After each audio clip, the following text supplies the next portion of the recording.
for our purposes, it would be great just to do a round of introductions. And if you'd like to say more about what you're learning at Hope today, that would be great. So then Morgan and I can have that in mind. So, who are you and what are you hoping to learn? That way we can keep in mind, or if you're just like, I'm just here, I want to listen, that's fine too. That's great. So some of you know me, I know many of you in the room, so thank you for being here. My name is Faustina. I work in the mayor's office, and I have been sort of following and being the lead on this program from the mayor's office since Mayor McGee. So it's been 2 mayors now. So I'm excited to talk about where we've been and where we are with all of you tonight. And then I'm going to have Morgan introduce herself. Hi folks, I'm Morgan Clark. I'm from the Collins Center at UMass Boston, and I've been happily a part of this project for a little over 2 years now. And I'll explain in my team's role further on in the slides, but I'm really happy to be here and see a bunch of really familiar faces and some new ones, and looking forward to meeting you all. Liliana? Hi, my name is Liliana Patino, and I am the Senior Director of Community Impact and Development for Eliot.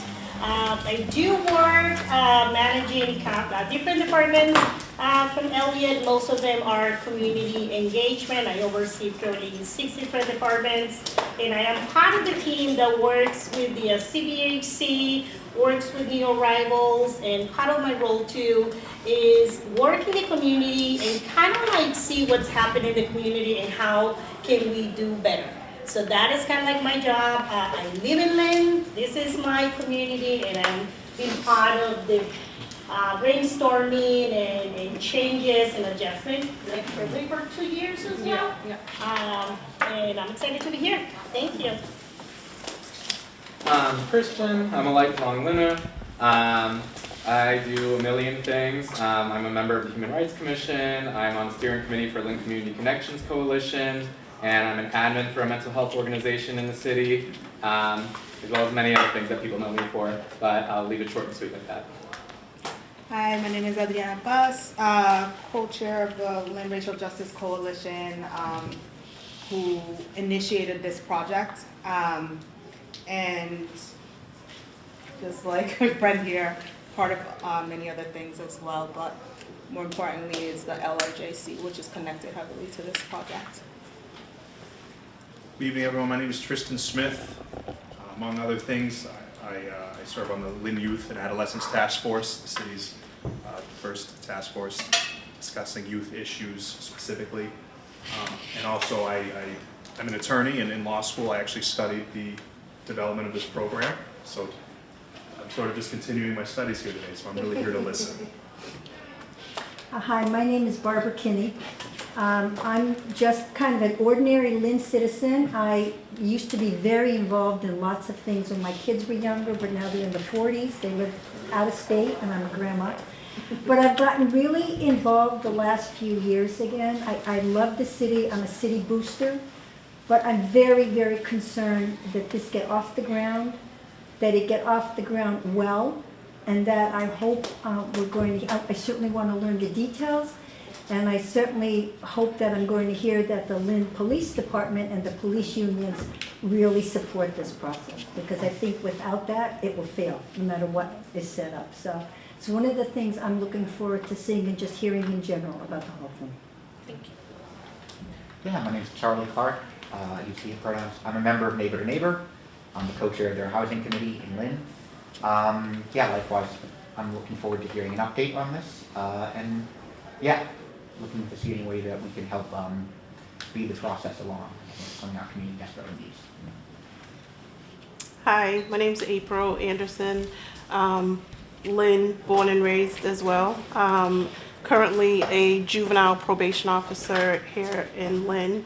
And again, just here to kind of hear what's going on and how things are going and what it looks like. Thank you.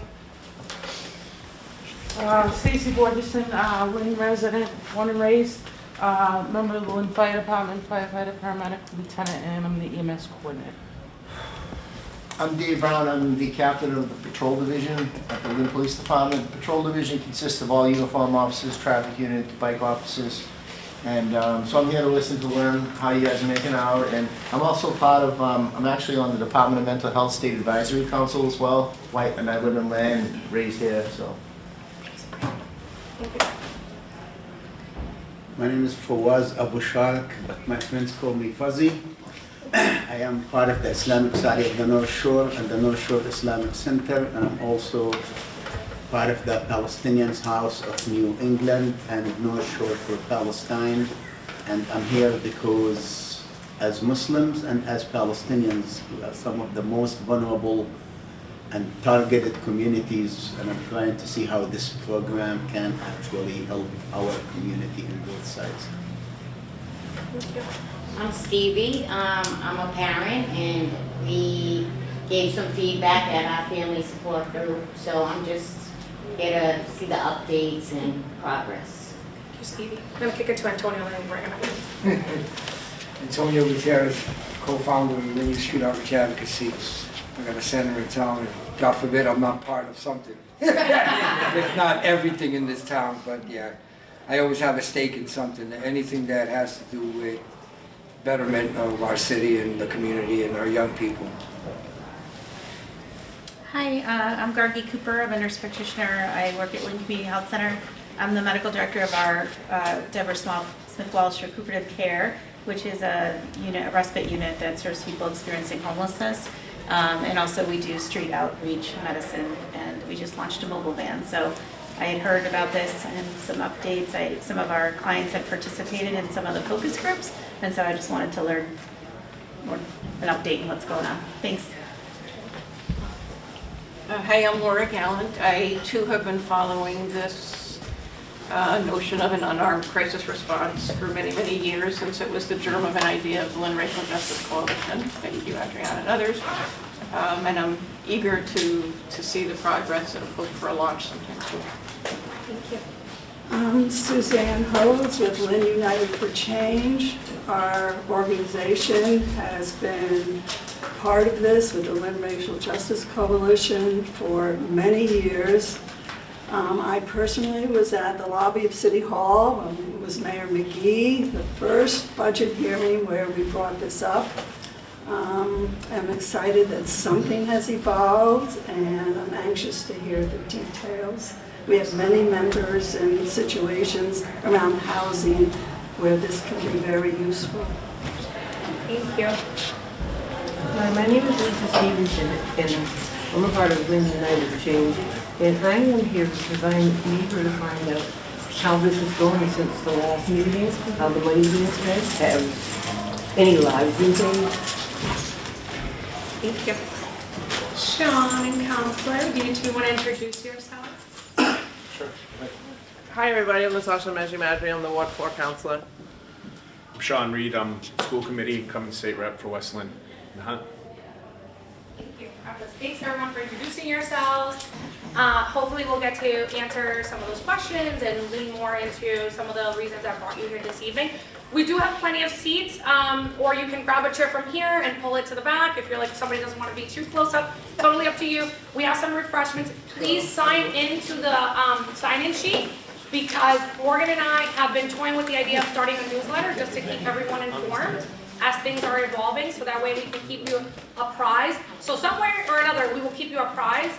So please sign into that sign-in sheet. So I first want to start with this image. So the Lynn Calm Team, this is the logo where a small group of stakeholders, this is where we landed after a few iterations of this from one of our consultants that is a branding and marketing consultant.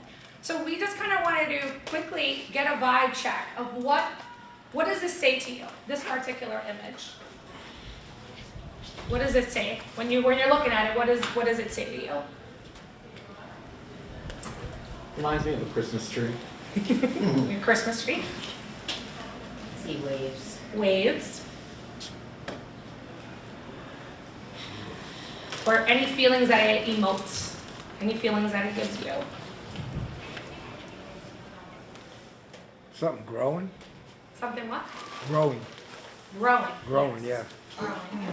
I have to really take a good look at it. I'm looking like this. I know, yeah, right?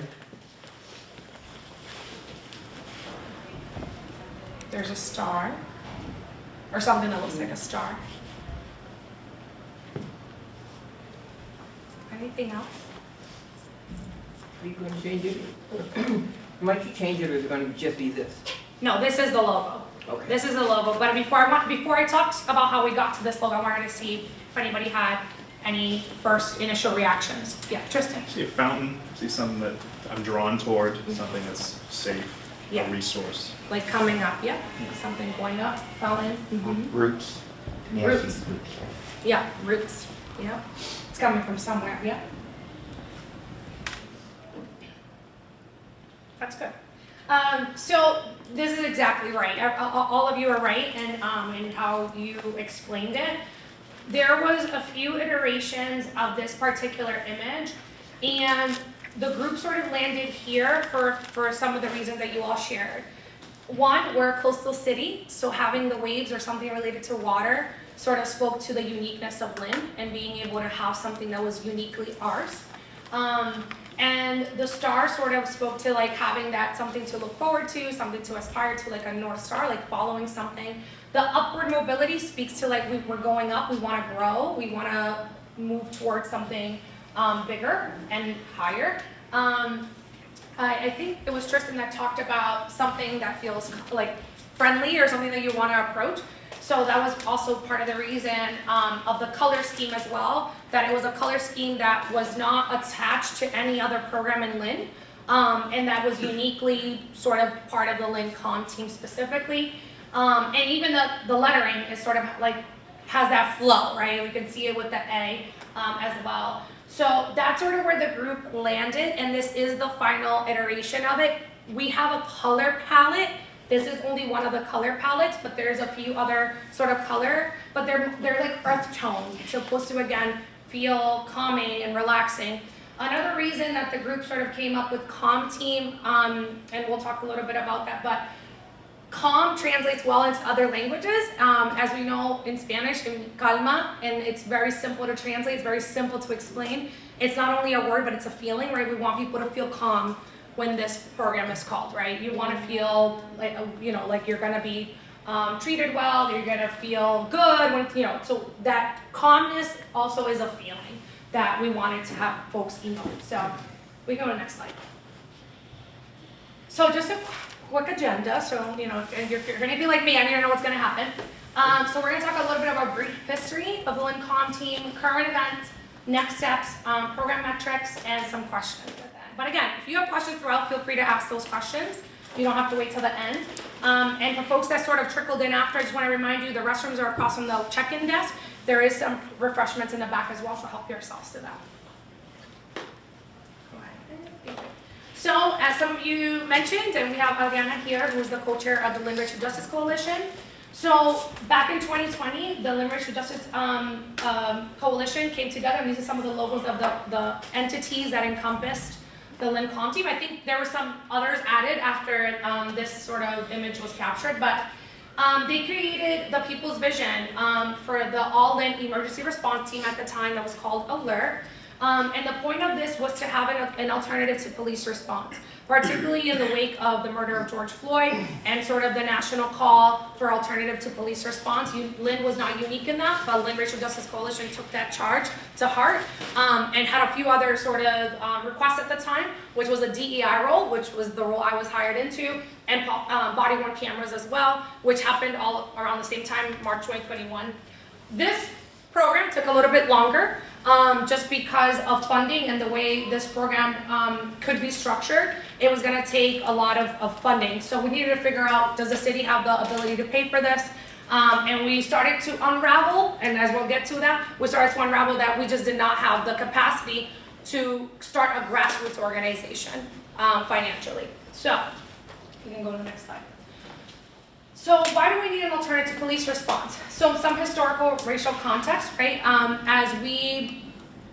Since I alluded to, in 2020, there was sort of this racial awakening. For some, it was an awakening. For some folks that they already had known about this, right? There was disproportionate numbers, particularly in the Black community, of folks affected by police violence. So a lot of folks came together to say, what can we do about this? And we were not unique in that decision and that talk around wanting to have an alternative to police response. Mental health and substance use issues are public health matters, right? These are issues that are not only part of a particular group of agencies that need to resolve this. This is sort of a bigger issue that we have a responsibility to look into, especially as you're thinking about who is sort of disproportionately affected or who is not treated when it comes to mental health. It might be for a variety of reasons: access to resources, insurance, stigma, other things. So having mental health professionals that can think through these issues and be responsive to them is really important. Alternative programs are complementary to current public safety programs. To your question, Barbara, we think that this is a complementary program. It is not a co-response, right? This program is not going to be responding with police. They're going to be responding separately with police, but they're going to have to work thoughtfully together in order to best serve the community. And I think that it's something that we try to have the spirit of that complement from the beginning, which is why you see folks from public safety here, because from the beginning we've tried to keep folks in the know. We've tried to have conversations around what we're trying to do and not be duplicative and be thoughtful about what the work will look like. And national movement towards these programs. Like I said, there's been a national sort of push for these programs. And even locally, Cambridge has a fully functioning program already. Worcester has a fully functioning program already. Amherst has a fully functioning program already. There's a lot of communities around us that have fully functioning programs. I think what's unique to us is that ours is not through a 911 dispatch. It will have its own number that will end in CALM. CALM will be the sort of the last 4 digits. So it will be separate, and it will be housed right here, right across the way at 95 Pleasant Street. It will have its own location and own access point, so people can have a place to go that is something for them to access and feel safe and good about that. And I lost my clicker. Let me go. So initially, this is what the Lynn Racial Justice Coalition presented at the time. They wanted a program that was led by affected community members. It was independent of existing public safety departments, completely unarmed, not co-response, culturally competent de-escalation, conflict resolution, harm reduction services, substance use and mental health support and care, staffed by a diverse team representative of Lynn's community, a partner with existing agencies to coordinate care, and guided by an accountability board.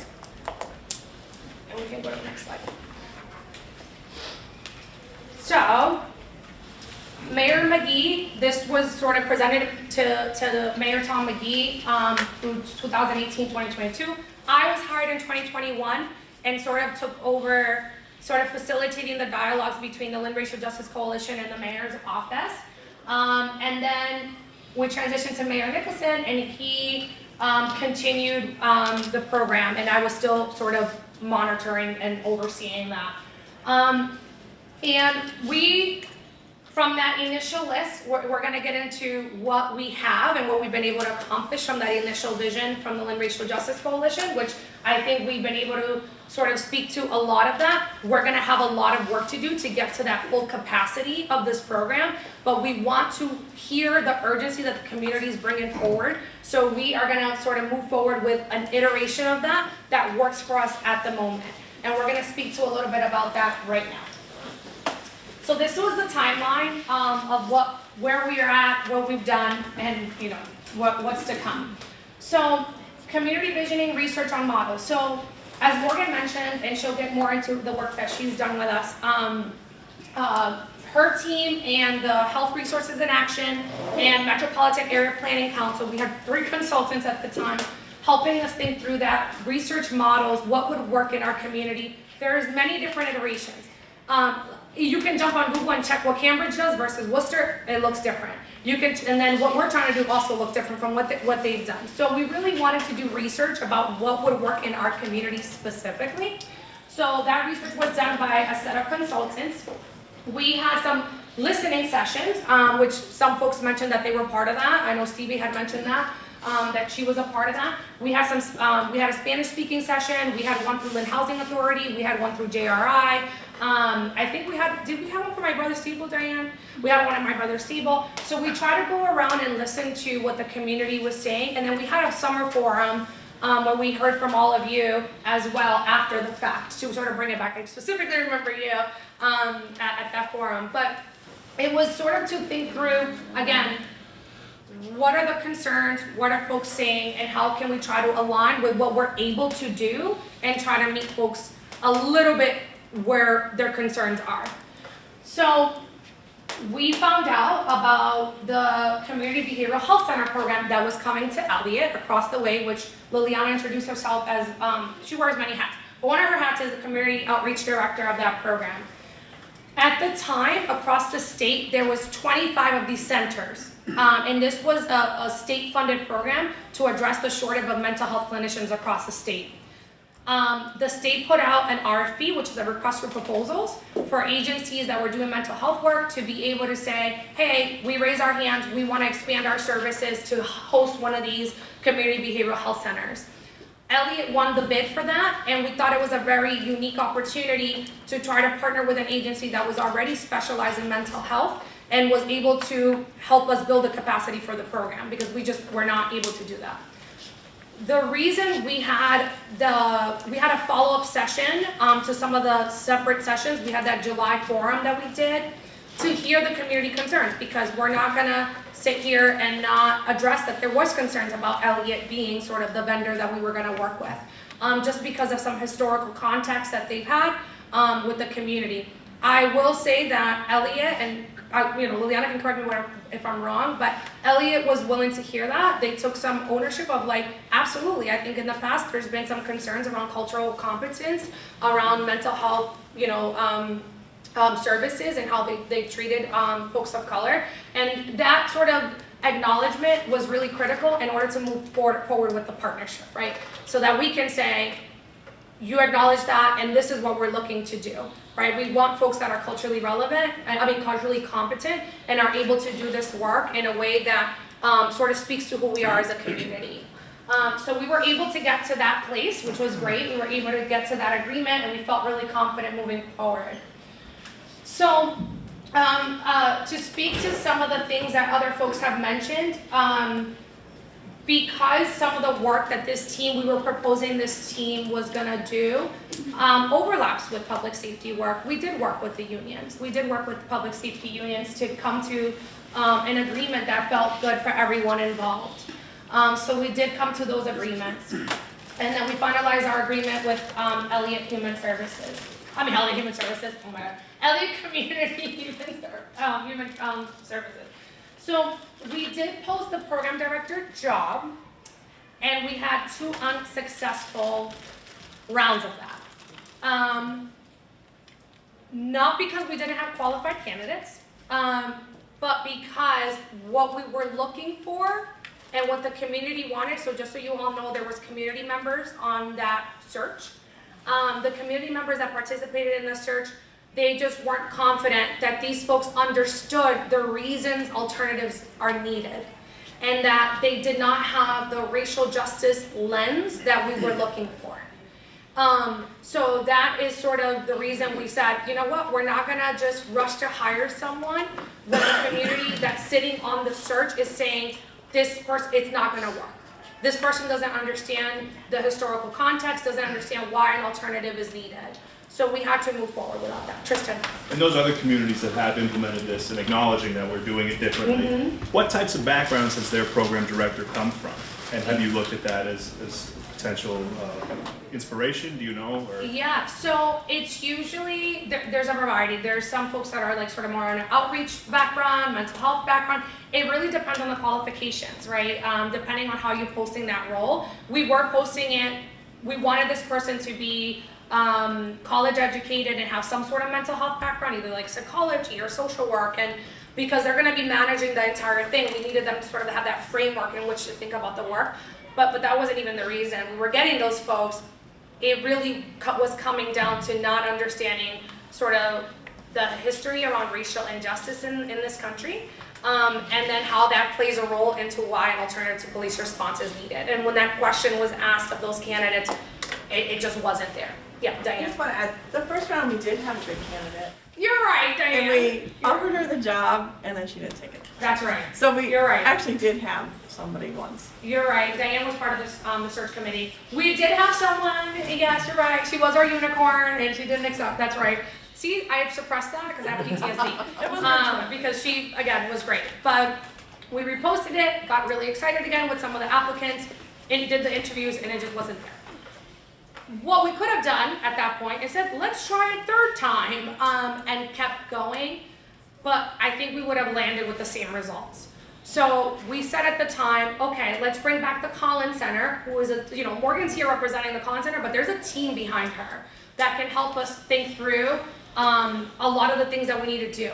And ultimately, we thought because the program director is gonna be housed in our public health department in the city, what we really need is the people on the ground immediately, because the public health department can help us at our larger level think through how to manage the program until we hire a program director. What we can't help manage is the people on the ground, right? We need people that are able to just go out and do the work. So we decided to move forward without the program director and just go ahead and post the positions. And those positions are posted already. They should be posted. Is it through? It's on your Eliot's website. Okay, it's on Eliot's website, and I think if you just Google it, it might come up too. But QR code. Yes. Oh, there you go. There will be QR codes at the end. So the two positions have been posted. One is a community outreach manager, and that is sort of more senior level person. And that person will be supervising the community support specialist. And those, like I said, Morgan said she's put up QR codes so that you all can scan those at the end. Depending on how quickly we move through that process, we're hoping to do a soft launch of the program later this fall. What do we mean by soft launch? Go ahead, Barbara. I just have a question about, it's on Eliot's, the job postings are on Eliot's? Yes. Are they gonna be employees of Eliot, or is somebody gonna be, so they're not gonna, how is the city gonna oversee that then? With the program director. So when that person gets in place? Yes, when that person, well, we're still gonna have oversight regardless if there's someone in place or not. So let me back up for a second because that's a good question. So the structure we agreed to with Eliot was that we were gonna have a program director, which I think you have an image of that coming up. So there'll be a visual of what this looks like, but we'll have a program director that sits in the public health department for the city. The reason for that was to be able to leverage some of the resources in that department.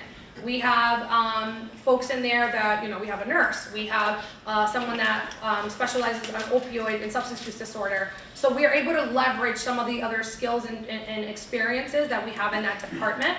And then we have the two folks that are part of Eliot. Again, this was also strategic because, as we mentioned, the city cannot afford to start this organization from scratch, get a building, get folks in place without the support of an agency like Eliot at this time in this moment as where we are in the city. So that was sort of the reasoning behind it. In order to maintain some sort of autonomy, we wanted to have the program director in public health so that we can make sure. It's hard to tell two people that are working for Eliot to be accountable to the contract. But you have a program director that's overseeing those two people, then we're able to have some accountability to the contract we signed with Eliot. Go ahead. I was wondering how much is left from the $500,000 that you had. I thought the program had gone forward and you were out helping. I see your vehicle every now and then, the white one with the green and blue stripes. No, that's not us. So No. you all haven't saved anyone? Actually, we're just still in meeting process? So the program you're talking about, I think you're talking about the behavioral health intervention program. That's a program through the police department. Co-response. Co-response, yep. So that's a co-response program through the police department. That's not us. We're yes, that's not us. We're hiring the folks now in order to do a soft launch this fall. So we're not quite there yet. You have a ledger and you keep track of all the spending in such thing, huh? Public record? No, so I can take a step back if you want to talk about the budget. So initially, Mayor Tom McGee had allocated $500,000 for this program. At that time, some of it was spent to some of the consultants that we hired to do the research and to establish the different models that there are out there to host all the listening sessions that we had. And then when Mayor Nicholson came on board, we didn't have anything to spend that money on at the time. So therefore, that money got reallocated into the budget and we dedicated $250,000 to the program. Moving forward, that is what we're allocating to the program. All that money is going to be used to pay for the program director, and we are giving Eliot some funding to fund some of the roles as well, the 2 positions. So it's all going to salary to fund the positions for the program. Thank you. So that's where we're at. Yeah. And, thank you, sir. Sure. Yeah, that's where we're at. I've seen your people. Thank you I'm very going much. to get into this, but are the community outreach and the other position, are those the people on the ground level? Yes. These are the 2 people that when anyone calls, they're going to be dispatched. And that's why we felt like we could wait on the program director because they'll be sort of in-house doing the admin stuff. But the 2 people, the actual people doing the work, we can't wait on that, right? We heard loud and clear from the community that we just can't wait on that anymore. So we wanted to move ahead in hiring those folks. And to speak to the cultural piece, right, that kept coming up and the community sort of was asking for, both roles are Spanish bilingual required. They have to be bilingual, which I think speaks to, again, who we are as a community. That is sort of the prevailing language in the city, and we want to be able to meet the demands of that community. So that was something that, from the beginning, we heard was kind of non-negotiable, and we wanted to sort of honor that. As well as think through, with a working group that we had, we thought through different trainings around trauma-informed response, psychological first aid, those kinds of trainings that actually JRI gave us a list of different programs and initiatives that sort of speak to that, and I thought that was really important. That's something that's also embedded in our contract with Eliot that we're going to get folks trained on as well. Yep, Barbara and then. Just one question. I'm glad that there's 2 phone numbers. Yeah. But who's answering that phone? Like, where's that going through? So, just to be clear, there's only 1 number. Oh, I thought you said there was going to be 2 separate numbers. No, what I meant was that this program has its own separate number. It's not a 911 dispatch. So if you want public safety, you're going to call 911. Right. If you want this program, which will have a specific set of call list, which that's gonna come out once the team is on the ground, you would call this program, and that is going to be dispatched through Eliot. Eliot is going to have a dispatch, so when you call that number, you're going to get someone here at Eliot that's going to respond to that and then dispatch the team. We're going to go here and then Adriana. So this may be covered later, but so there's the common response team, and then there's a co-response team with the police department, and then Eliot also has crisis response evaluators. How is the community member who is in a crisis moment right now, perhaps I have an autistic family member who is having a meltdown, how am I going to, in that moment, figure out who do I call, and how is there clarity that we know, if there's only 2 people in the program, like how many people can call at a time? So that's a fabulous question. So right now, we're still working with the state marketing consultant. We are going to be doing a ton of marketing. That's going to be, we're going to plaster the program all over the city, wherever we can, to educate people on what this is and why you should call this. And if that's your choice, then you call that program. It's going to be a lot on us to educate people on what this is. Because there is multiple, like you just said, I'm like, well, I thought I saw the car out there. And I'm like, no, that's not us. So there's going to be a lot of that to start. There's going to be a lot of confusion around like, wait, when do I call for this? And why do I call for that? And I called them and they said I can't call for that. So that a lot of that is going to be on us to, and I literally mean all of us. I literally mean all of us, right? It's going to be on us to sort of educate folks of like, these are the different programs and this is what you can use the different programs for. And we are going to put some, there's going to be some ads and some marketing that we're going to run that can speak to that a little bit more specifically. And there was another question. Oh, I'm sorry. Yeah, go ahead. Well, to follow up on that, I just want to clarify, there's one dispatch that's receiving all the calls for the different programs for Eliot crisis team? Liliana, you can answer that, I'm not sure. Yeah. Yes. So there's going to be one. And thinking about what you just said, one of the reasons why we think that it's important for the calls to go there is because whoever is going to be answering the phone is going to be able to support the family or the individual in the best way. There are going to be times when most likely that is going to be a police matter. And there are gonna be times when there's definitely going to be a crisis matter. And there's gonna be times when there's no, we're gonna have a calm matter. Wait, So who's something- going to, I guess No, sorry, that I kind think of that caught my, highlighted confused it. who's COM going has to its own decide number. that? COM has its own number. COM has its own number, but it goes to Eliot's call takers. So that gives us more staff to be on the street. So is that what you? But are they going to then say to the caller, well, I think we're still gonna call the police to come out? Is that still gonna be up to the caller? Isn't the point of this to be up to the caller? I think we misunderstood the question. So Adriana, can you ask again? So I wanted to clarify who receives the call, who makes the determination of which group goes to this call. And are we saying that the folks calling in have to say specifically they want the calm team? No, so because it'll have its own number, the person on the other end will know that it would be a light on the phone or something that they're calling for the Lynn Calm Team. So is it a dedicated dispatcher? Yeah, it's gonna be dedicated dispatcher, and to speak to some of the other concerns around like, oh, how will they know? There is gonna be a set of call lists, right? Which we agreed upon, we negotiated with public safety, a set of call lists, that these are the call lists that this group can respond to. Not anything else besides that. And that's just the reality we're in.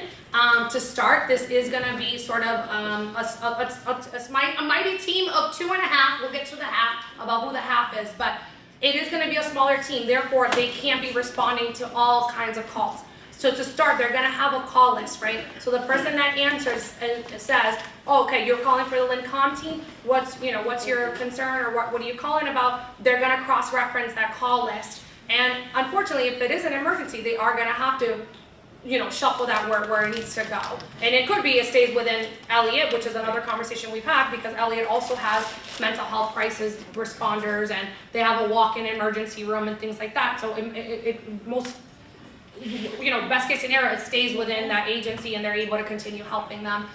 So there will be a person that's answering on the other side of the phone that knows this is for the Lynn Calm Team, and they'll have that set call list of where they'll be able to sort of cross-reference why they called. Sorry, just one more follow-up. Did the members of the community say members of the racial justice, of those groups who first started? Were they involved in the call list? Were they involved in all these negotiations? The groups from the beginning were also involved right to the end? In the initial call list. So what we would like to see, not in what ultimately was decided by the police. So you don't know what was decided? I don't know though, the final list, the contract, the agreement that came, we haven't seen that, so I don't know. Well, the final list didn't change much. The few things that we changed were based on medical concerns of what this group would be qualified to do, but the call list didn't change much from when the community had initially commented on that sheet. So a lot of the questions we're getting, I think maybe my slides get to, so maybe we'll get going through those slides and then we can still answer questions throughout. All right. Do you want me to click for you? No, I'm happy to do it. I'm right here. I'm Morgan Clark. I'm from the Collins Center at UMass Boston. We're municipal consultants. My main team here is Brianna Sunrid and Kelsey Edmond, though we have been pulling in, depending on the tasks, because as Faustina mentioned, we're kind of acting as a team that's acting as the program director temporarily.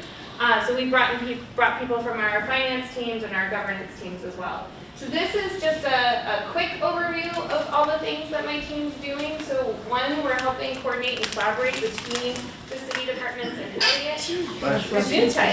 We are also supporting Eliot with hiring and training the LCT staff.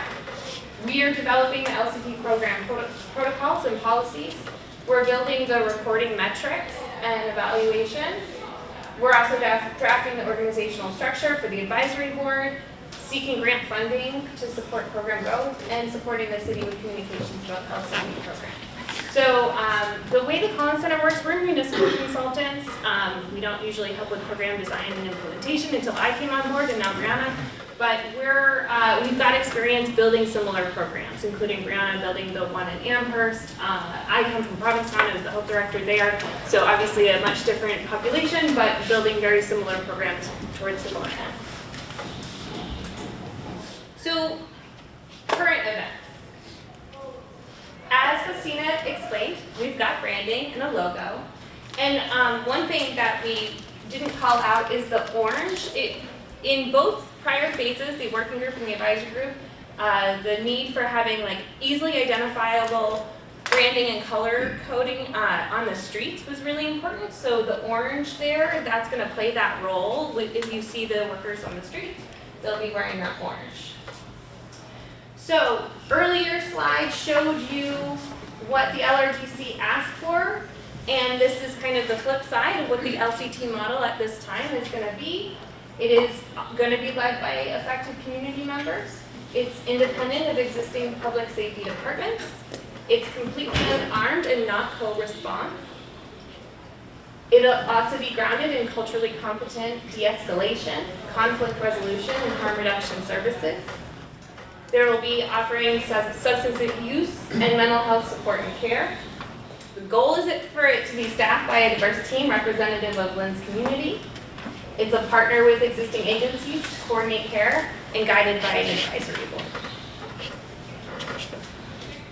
So what the LCT has currently is dedicated city funding to support the 3 core positions, and including support from the city's SUD coordinator and community liaison. I'll show an example of the org chart. We were talking through that. I do better with pictures, so that'll be in the next slide. We've got support and buy-in from the city's department, including the mayor's office, public health department, and public safety, as you can see in this room. Lisa Tobin was here, but she's teaching a class, I think, upstairs. Otherwise, she would be here as well. That's the public health director. And the city has a service provider and a vendor, Eliot Community Human Services, represented by Liliana. We've got a location at 95 Pleasant Street, right across the street over there. Still figuring out which space. We're going to figure that out as we come. They've offered us a few. We're going to figure out what makes the most sense given the program hours. As we spoke about, we've got logo and branding. We've also got a phone number and a website. Those will not be for immediate use, and I'll get to that. And we've got a program vehicle. So that will be wrapped in the branding. It will not look anything like the VHIP program. Hopefully all of those concerns will be ameliorated in the future. Any questions about what we've got on deck? All right. So this is the pilot organizational structure. So as Faustina spoke about, the program director role is currently vacant, but my team is stepping in, and I think that's the best solution because there is a lot to be done. I've got 3 dedicated people, and like I said, I'm pulling in others. We've got Candace. I'm blanking on her last name. Thank you, Candace McClory. She's supporting this. She was a part of the working group in phase 2, and she will be providing some services that we're still figuring out. And then right now, Eliot's hiring for this outreach manager position and the community support specialist. And I did promise you there will be QR codes for those job postings further on. Any questions about this? Yes? Why is it called Calm? Lynn Calm Team. So that was a conversation that the working group in phase 2 decided, and do you want to speak to that? Yeah, there was several names that were thrown around, but ultimately there was 2 reasons that the group landed, and if anyone that was part of the working group, if you want to chime in, feel free. The reason for that, it was the feeling, right? Like you want to call this and feel calm about it, like that's what the program sort of is supposed to make you feel, and it also was easily translatable in other languages, particularly Spanish. Calma, it means the same thing, and you know, has that same sort of feeling to it.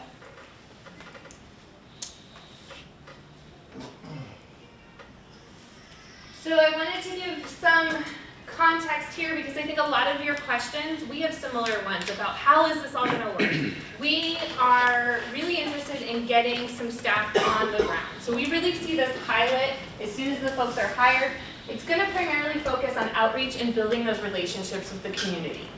As it was discussed, these are 2 people. These are 2 people that we kind of have to figure out when is the best time using the data. When's the best time for them to be out in the community? When can they be connecting people to other services? What things can they provide into the community that meets an unmet need? What is the unique value of this program? So we see the pilot as really the reason why I said we're not gonna launch with the phone number and the website, because maybe we're not ready yet for the individual in crisis to make that decision of when would you call them. We're gonna feel that out. We have to have that time in the pilot to really feel that out. So the services will expand as the resources increase and the staff get trained up and familiar with the community. So the goal is to be that call response program that Adriana was asking about, that where we've got a list of calls and scripts that we've already started working with Eliot about, but we really got to feel it out and figure out like what's the best use of these folks, when can they go out. But again, the goal is to be working on that call response model, providing a spectrum of services, including, and this is that list, Adriana, that you mentioned from the draft MOU that was signed. So there's sub bullets under here, but this is the core types of services, buckets of services that the program is intending to offer, and that has been signed both with Eliot and public safety. So acute mental health crisis support, harm reduction resources, de-escalation services, wellness and welfare checks, community mediation, incident follow-up and wraparound support, assistance for unsheltered people, and post-overdose follow-up and support. That's a lot of information. I just want to pause here to see if anyone has any questions. Are those categories broken down into more specific scenarios? Yeah, definitely. Yes, and there's details that have to be worked out, and but yes, yes. Are there specific ages you guys are like targeting, or is it gonna be all inclusive? It is gonna be starting off with adults, with the goal to expand that. So even for the welfare checks, we will be able to do like welfare checks for elders, like, hey, grandma's not answering. But again, our chief medical officer really needed to sign off on some of these, because we don't want anyone going into a situation where they're just not prepared or really shouldn't be there, because it is a public safety concern. So like Morgan mentioned, like some of these are going to be very specific to who it can serve. To start, it's going to be a case by case with the youth. It really is going to be sort of an adult focused program. With that said, Eliot has a whole youth branch. They have a whole youth division. So some of those calls that come in, they're not just going to be left in the air. Like, oh, you called, we can't help you. The goal is to be able to then make those referrals, whether it stays at Eliot or it goes to another sort of youth serving organization or youth serving entity, which is why Morgan said, to start, these folks really, they're going to be trained in what they know, right? They're clearly going to be experts, and they're going to clearly be experts on what they were hired to do.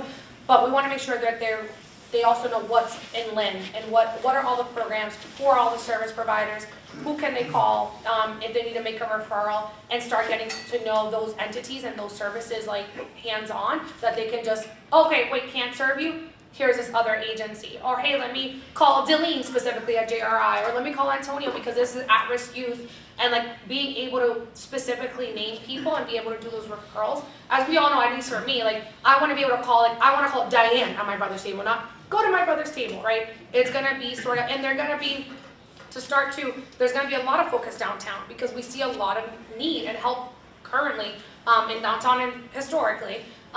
So to speak to that, it's sort of also making sure people are equipped to then make those referrals so that no one's left hanging in the air.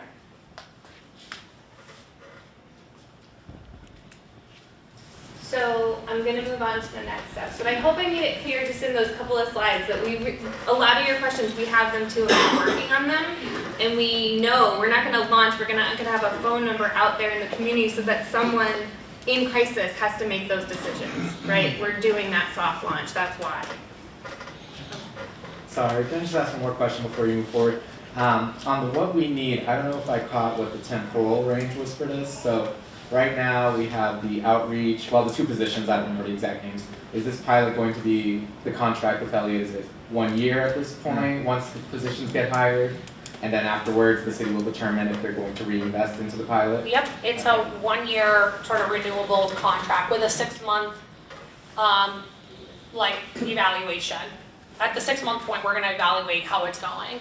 And we're gonna have a community advisory board that's also gonna be looking into that and making recommendations around the program. But the budget, the funding is in the city's budget, to be clear.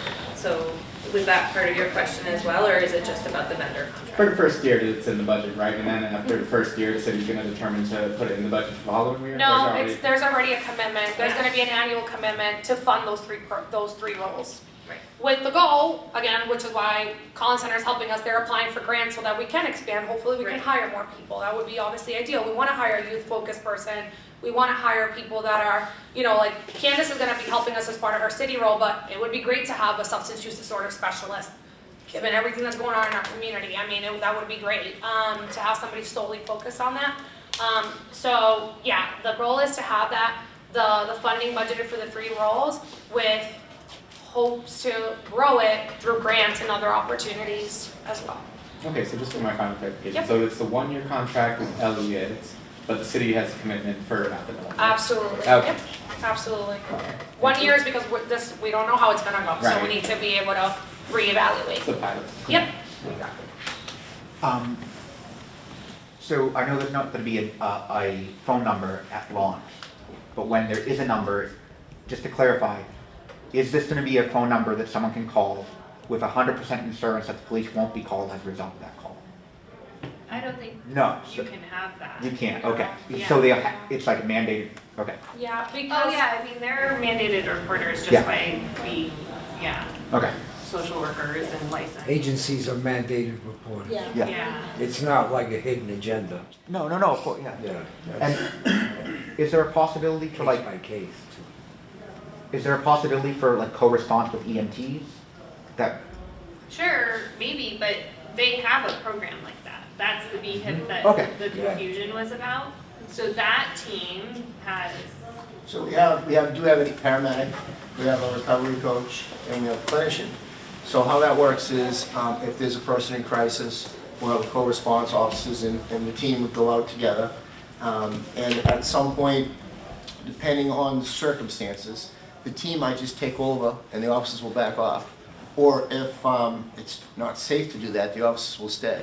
So we have this working relationship where we respect each other's roles, but that develops over time. Like what you're trying to say, small steps and the program will develop. okay, I just remember that this team would co-respond with EMTs but not police. Was that at all discussed? Or not at this time. Oh, not- No, I'm gonna be honest, the community didn't want that. Yeah. Okay, cool, no, awesome. Yeah. They're gonna respond on their own. Yeah. Yeah, and one of the EMTs have their own, I mean, we've gone No, deep yeah. with. I'm sure that's been a discussion. Yeah, about that's a pretty black and white function. But that is something that we have to, that's part of my team's roles is figuring out those protocols. And then, there's gonna be times where someone might call over here on LCT, but someone else might have called 911 and we have to figure out how, the interactions happen in the field. So all those bullets I said my team's doing, we've got a lot of sub bullets too. But that's not something that, as long as I've been involved, anyone's asked for. Yeah. So if I just can add, I've been a police officer for almost 30 years, and I can tell you, sometimes calls come into the station and they get called in a certain way. But when the officers actually respond, they realize this is totally different than how the call came in. So if the folks are going out to service someone or call a person in crisis, they have to be able to, this isn't how things were called into us. They may need the assistance of the police and we'll be there to assist them if that's the case. So I think you can't say 100% no, we're not gonna call the police. Yeah. I think the important part is that the program makes a determination and not some, police or anybody else making the That's what's determination. gonna happen, right? I think that was Okay, what yeah. you know. At the end of the day, one of the things that we said for this to be successful, and this is not just us saying this, part of the research for some of the programs we talked to was, in order to get that long-term community buy-in, you need to make sure that these folks are not harmed on the field. Right.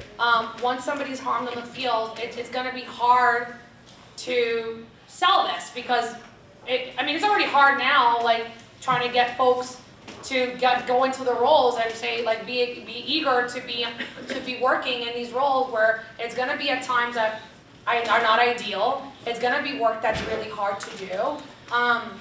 And then to say, oh, you might get harmed in the process. We wanna make sure that folks are going into serious, which is why they're gonna get trained up, right? You have to train folks up. But even then, right, we wanna make sure that their livelihood is safe, and that they're protected in those situations. So yeah, we can't sit here without, and from the beginning, we haven't been able to just say, yep, nope, we're never gonna call the police, because that's just not realistic.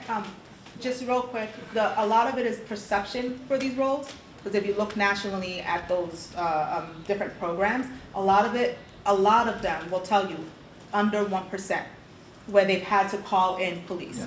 And then injury to the workers on this, I still think it's 1% or under.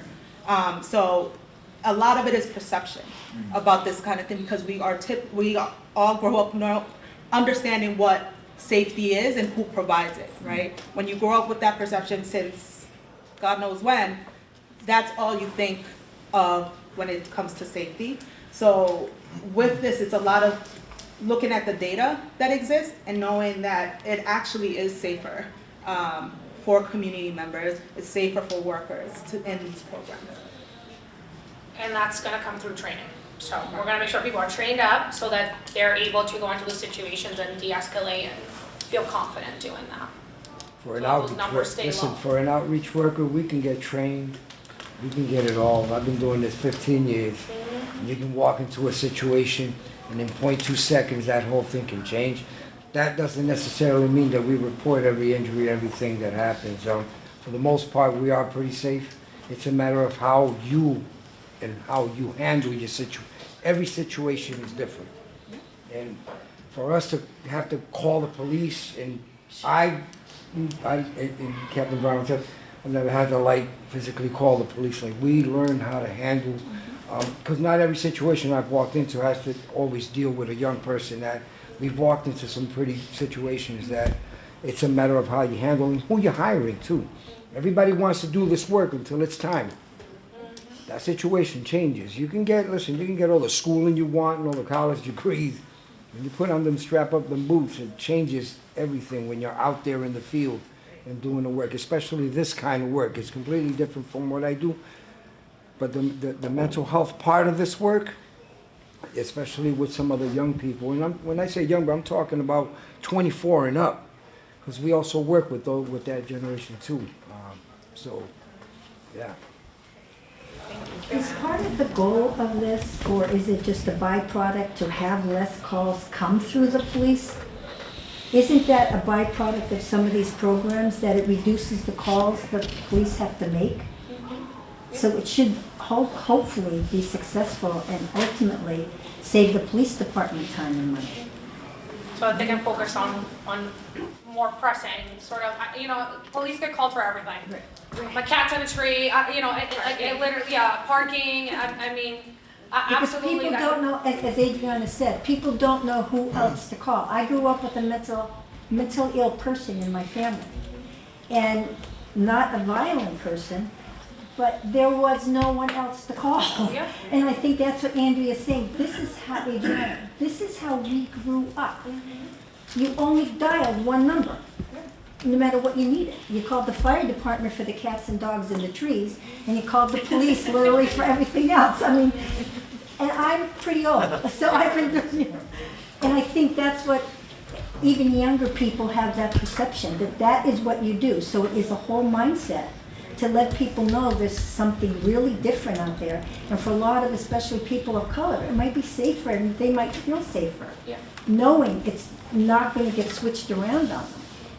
I hear everything you're saying, and absolutely, I think it would be, it's going to be a byproduct. I also, like I said, it's going to be up to us to educate people.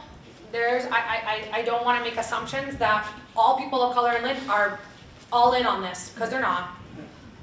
We've gotten calls, and they come in every language, talking about, well, what is this? And I don't understand this, and we have police, and I have a great relationship with police, and they feel like it's undermining the police. So we have to sort of educate people too that And this is why we intentionally said that this is complementary to public safety initiatives, because that's a good way to try to explain it to people who are used to just calling one thing, and help them understand that there are gonna be times where you still need to call the police. There are gonna be absolute times where maybe you need VHEP or you need another program, but this Lynn Calm Team, this is what it will do for you, this is how it will serve you. And there's gonna have to be a lot of education on that. It's gonna have to be done in multiple languages, in phases. To start, we are dedicated to doing it in Spanish because that is sort of the prevailing language, but we're gonna have to do it in other languages, and we know that too. It's gonna take an effort from everybody to help people understand that nuance. All right, We have a lot of slides, so let's keep going. So in no particular order, here's some things that we're working on. Hiring, onboarding, and training the LCT program team, meaning those Eliot positions as a community outreach manager and community support specialist. We'll be implementing program tracking systems where my team's fast tracking that since the jobs are posted. We'll be familiarizing the LCT team, meaning those two Eliot positions, with the existing ecosystem, meaning a lot of you, of programs and services. We'll be introducing the LCT team with the community. And we'll continue to try to locate funding to expand the program staff and services. And we'll be recruiting members for the pilot advisory board. Question, is it advisory board or is it accountability board? So in the pilot phase, we're calling it an advisory board. Eventually, the goal is for this to become like a formal group. And unfortunately, that has to be done through an ordinance. So if we wait to have that iteration of it in the pilot phase, we're not gonna be able to get the board up and running right away. So we wanted to have something that we could get going right away that's not subject to open meeting law, so that we can get the group going right away. So within the next few weeks, we'll be able to put that together. Otherwise, it's gonna take much longer. And it might then change because in the pilot phase, maybe we're gonna discover a lot more things that are gonna change that group and the iteration of that group. And who's putting together this advisory board? We're gonna do a call, kind of like we do for other boards and commissions. The mayor will appoint. Yeah, but the mayor will appoint them. I mean, part of this issue, this whole thing was about transparency. The current way in which he selects people is not transparent. So how do we make sure that that's different for this and not repeat what's already? I'm happy to hear your recommendations on that. Well, one thing is not just having the mayor making the decisions without maybe some, I don't know. We'll talk about it. Let's talk about it. Let's talk about it. So after that, still no in particular order, we'll be convening that pilot advisory board, continuing to track program metrics, which we'll get to, and make evidence-based adjustments, as Faustina indicated, to the services or the procedures. The City of Lynn hire a program director, continuing to locate additional funding and other resources, and scale services as resources are secured. You know, this is a two-person team. Ideally, we'd like this to be, 24/7. You need a lot more people. You need a lot more resources. So these are our goals for the future. So how you can help.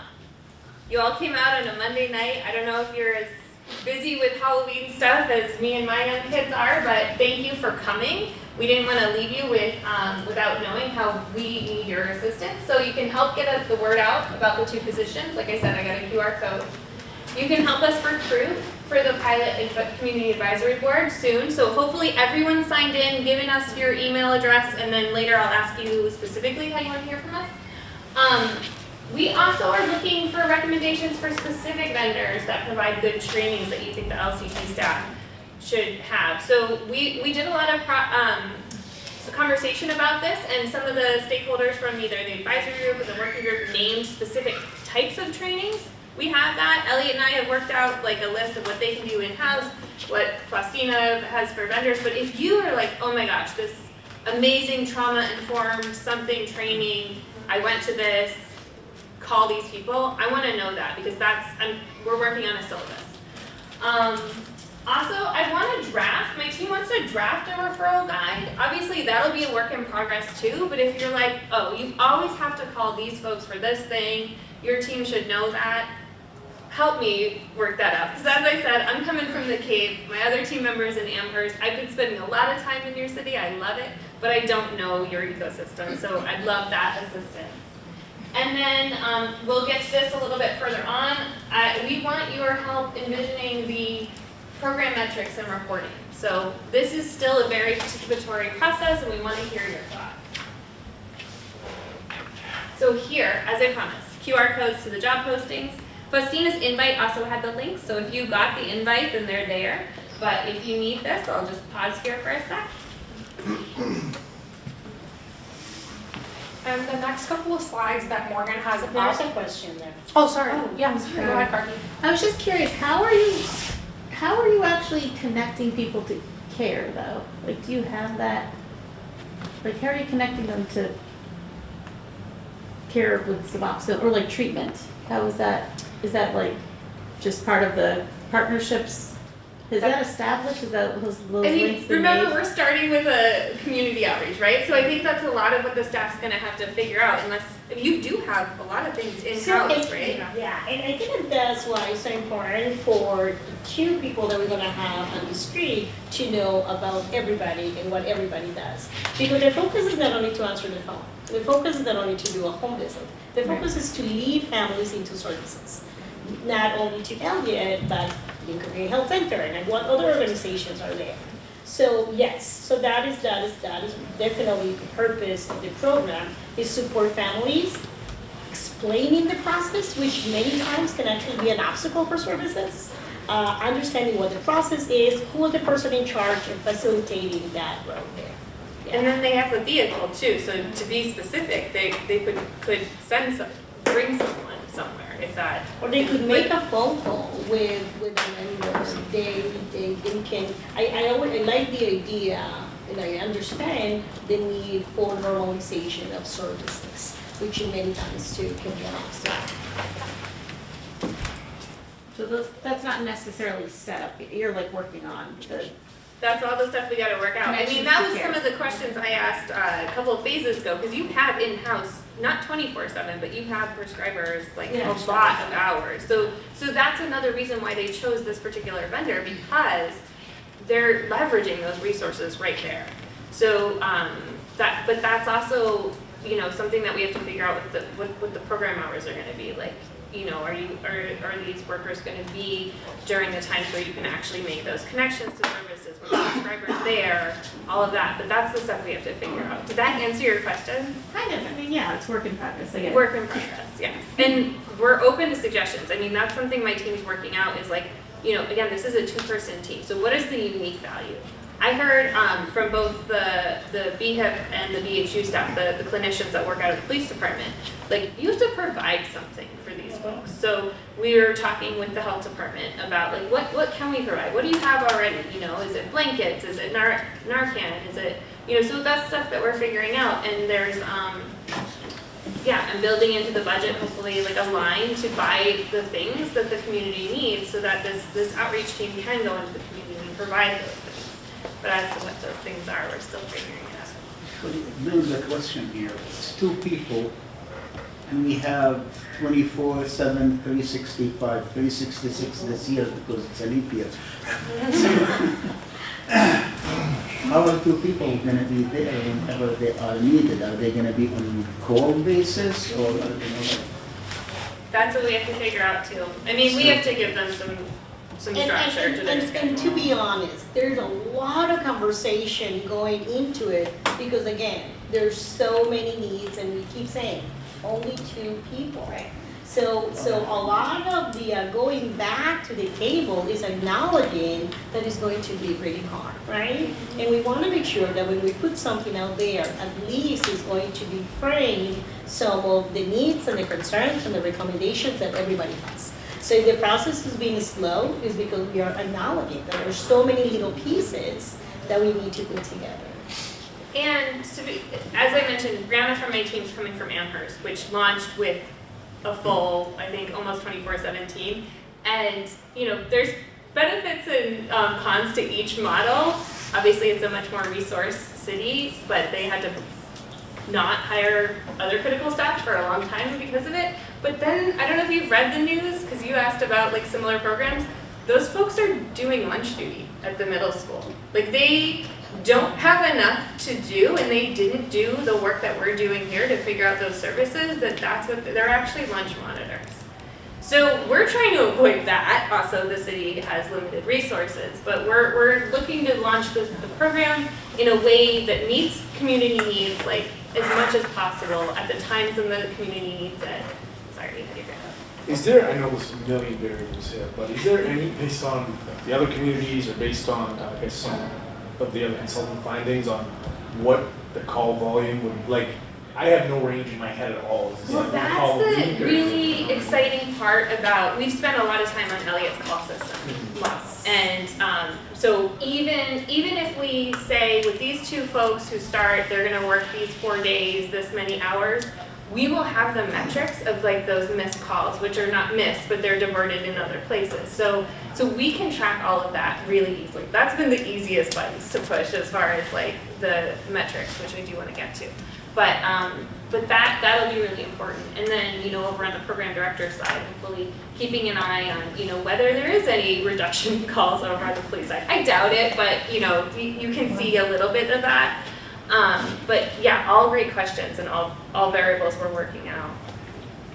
I think it's sort of maybe an emergency to put some stars next to expanding the budget with whatever, because if you just have 2 people and we put it out there as a service and the phone number gets out there, and then the services can't be provided because it's very, very time consuming. I know at Lynn United, when we end up getting calls for someone who on inspectional services said that you can't live here anymore because it's going to explode in the cellar, finding shelter for that family is very time consuming. Detox, that's all of it, we understand. There's many things, but if people start calling and we can't, then it's become, then people say, oh, don't call that number because no one could respond. Even if it comes from the city budget. With 2 people, to me, that it's kind of like built in that it's not gonna work. We need something bigger. We first have to prove that I know there's a need, because I grew up in this community. I know there's a need. We have to prove that first so that we can make a case. We've applied for a lot of grants and have gotten declined because they're like, we want to see your numbers. Yeah. Right. Grant funders they want to know that this is working. They want to know, okay, you're already hiring 2 people. You're asking for money for there was one grant that we applied for. We wanted a youth person, and they just didn't give us the money because they're like probably saying you don't have no data metrics, but you have no way of measuring that you actually need this person, except philosophically we need it. Yeah. So we're trying to tell that story, and until the program's up and running, we won't be able to try to go for those bigger grants that will be able to say, hey, these are the data points, these are the amount of calls we're getting, and we're having to divert and refer out because the volume, we can't keep up with it. So we're just gonna have to lean on that. And I'm also gonna be very transparent that we're going into very tight budget years. So the budget that we've outlined for the next couple of years to fund the 3 roles is probably the most that the city's gonna be contributing. And luckily we have a city vehicle that was not used that's gonna be reallocated for the program. So that's one less, because we applied for a grant for a vehicle and we got declined on that as well. So we are trying to make miracles happen because we heard the concern. We heard the concern that we have to try to do something. It's also taking us a while to get there because of all the questions you're talking about. We don't want to just throw people out there and like figure it out and set them up for failure, because again, if we want that community buy-in, we want to be thoughtful about all the questions that you all have, because we have the same questions. This is new. It's not new nationally, but even the iteration of what we're trying to do is very unique to Lynn. Just talking to Cambridge, talking to Worcester, talking to Amherst, what we're doing is very unique. All the other programs are 911 dispatch. So for us to say we're going to have our own dispatch, we're going to do this sort of, that already is very unique. And that's going to come with some of those challenges. So we are doing the best we can. Oh, I'm not saying you're Yeah, not. no, I I'm know just you're saying, not. I researched at the very beginning of this. Yeah. I haven't been to the meetings, other people in our group have, but some of the programs, the initial one we looked at, Cahoots in Oregon, I think it is. Some of the programs are much bigger when they started, more people so that they could, it's very concerning. I mean, I want it to be successful. And even if we have to, I don't know, that's a concern I have. Well, if you know of any funding sources, I was like gonna say emails that. at the end. I mean, that's what part of our job is, nothing's come up so far as Faustina indicated.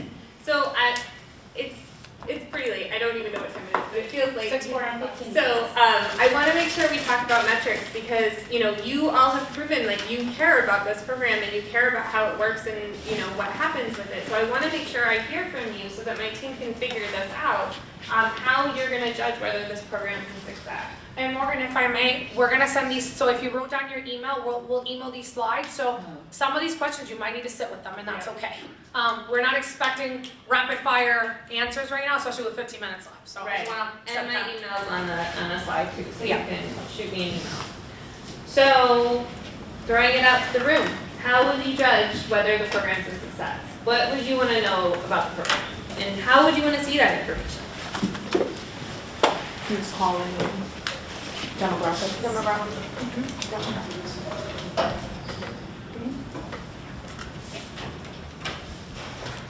So one of the things that wasn't addressed, Eliot addressed part of the issues that people have with Eliot being selected by the city, is their close relationship with the police and how that's going to work with this program being housed in the same home with, you're sharing a lot of stuff in there as far as the structure and all of that.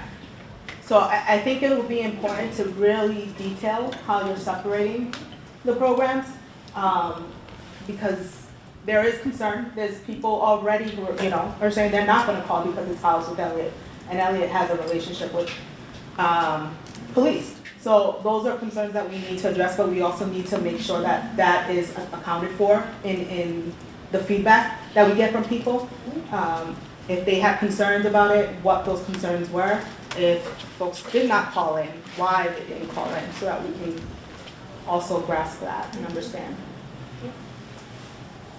How can you address that if somebody doesn't call in? How would Well, you because find you're gonna out have why they forums. didn't call? You're gonna have forums. They said they're gonna have forums. People Oh, can okay. talk, they can follow up, they call the mayor for this program anyway, so there's different ways to grab that information.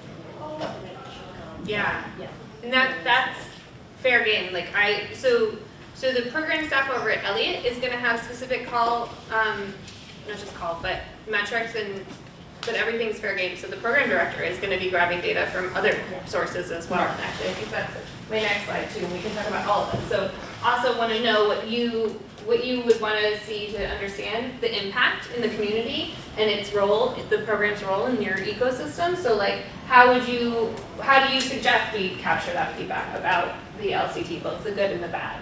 And also referral agencies, like, is it working over at My Brother's Table when we send folks over to you? We want to know, like, how would you want us to capture that information? So all of these things are fair game. Some things will be collected by Eliot, some things will be collected by the program director themselves on the community-wide side of things. And I was just thinking that, we're building the website too for this program. Won't go live anytime soon, but we could show, because that concern that you have, Adriana, I've spent so much time here with the Eliot ecosystem and the police ecosystem. I can tell you, in my memory, but also I could draw a picture on the website that shows you that those programs are supervised by someone who's not Liliana. Liliana's over here doing these others. So like we could show that in a very abbreviated way to say like these are totally different. They might have their paychecks might say the same thing, but they're not operating in the same system. Yeah, I think it's just important to emphasize that in those kind of outward marketing programs that you're doing. That is great. That's great feedback. Thank you. So all of these metrics, yeah. At another point that didn't come, which with this kind of need, you're gonna find a lot of undocumented community. We know that. And I understand. Part of the success of the program that you have to build that trust and how you can ensure that that status is going to be respected and protected, and also that the police, under no circumstances, will ever be dealing with ICE, which is another issue that we had, especially that we're coming to a time where we might be going back to that same exact time where that was a big issue. We won't go into details, but So the Lynn Police, we don't have federal police powers, and we don't get involved in deportation of folks and all that. We actually go the other end. We try to go out of our way to reach out to folks in the community who are undocumented, because we want them to report crimes to us, because we don't want them to be afraid to reach out to us if they get robbed, or if they need something. So we bend over backwards to try to let that be known about us, that we're not going to report your statuses in this community. You know, we're just here to help, and we want you to be comfortable with the Lynn Police. no, I understand. I wasn't accusing the Lynn Police. I said in many communities and many police in many communities, they have the same status that you just mentioned, but eventually we saw in the real life that that status didn't actually hold up. And ICE came and they did things, and they went to courthouses and we did all these things. So we have to put that in consideration, that some people will think of it as this is what happened, irrelevant to what the policy is or what the law is. So can I ask you then about that? Because this is something that any program I've built, we haven't touched the documented status. Not that we haven't provided service, but we don't track that specifically because. So is that something that you would want to see on an annual report? How many documented or undocumented people? Because I generally don't attach that. I want to see is that it was 100% protected, that So you just want the data saved? however it's done. I'm not going to go in details because we don't have time for this, but I want to make sure that the program will protect that immigration status. So I can tell you that I do run a couple of programs within Eliot, and I work with a lot of undocumented families. I do, and I want you to know that. And we will never, so I ask if the person is documented or undocumented for referral purposes, for insurance purposes. But something like that will never be shared for criminalization. That's not what we're here for. We know that actually a lot of the calls don't happen because people are afraid. So if we're doing these kind of programs, it's because we want to make sure that families are connected to services, especially those that are very vulnerable, because they have that fear of what happened.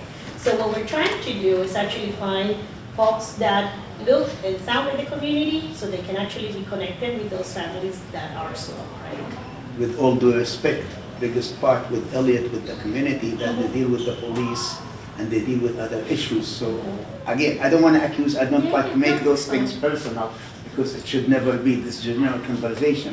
But part of the disconnect between community and some organizations, and Eliot somehow is on the not the too good list sometimes, is because again, policy is something and what happens is something else. And why Eliot might try to protect something, but by their connection to some other organization or department, they're letting that guard fall without meaning to let it fall, without wanting to let it fall. So these things are very important and have to be protected and ensured for the program to be successful and for the people to call the program. Because even if I am documented and I have somebody undocumented in my house, it will prevent me of dealing with many things because I'm afraid for that cousin, brother, etc. And I didn't see that in the build-up there somewhere.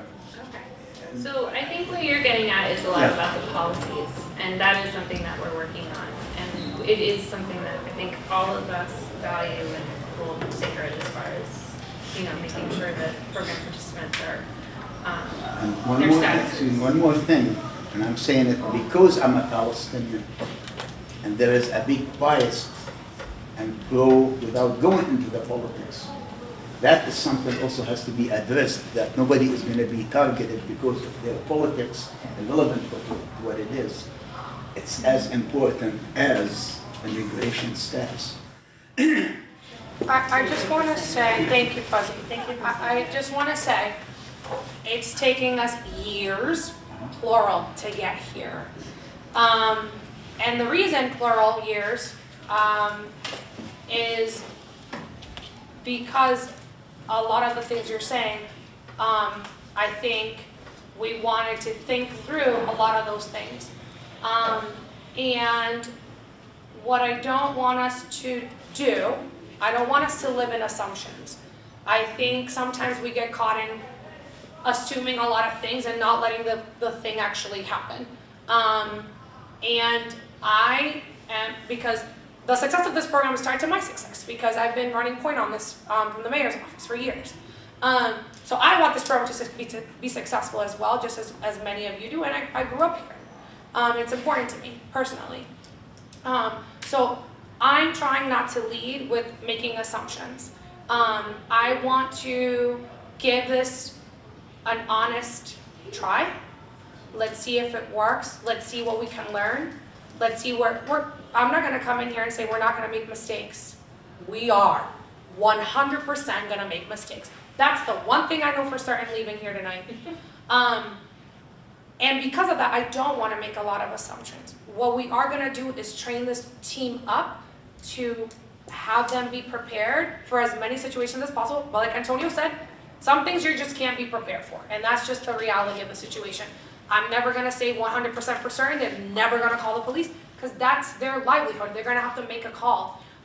Do we wanna have them trained so that they don't feel that it's not the perception of fear, that it's actual fear that they feel like they have to call the police, right? There has to be that separation and being trained on that as well. So we are 100% gonna make mistakes. That's why we wanna have a community advisory board, which, again, if you sign up for our list when we put that application out, it is a volunteer opportunity, but if you have the time to commit to it, this is where you can make those recommendations as the program is evolving, especially in those tender first, year.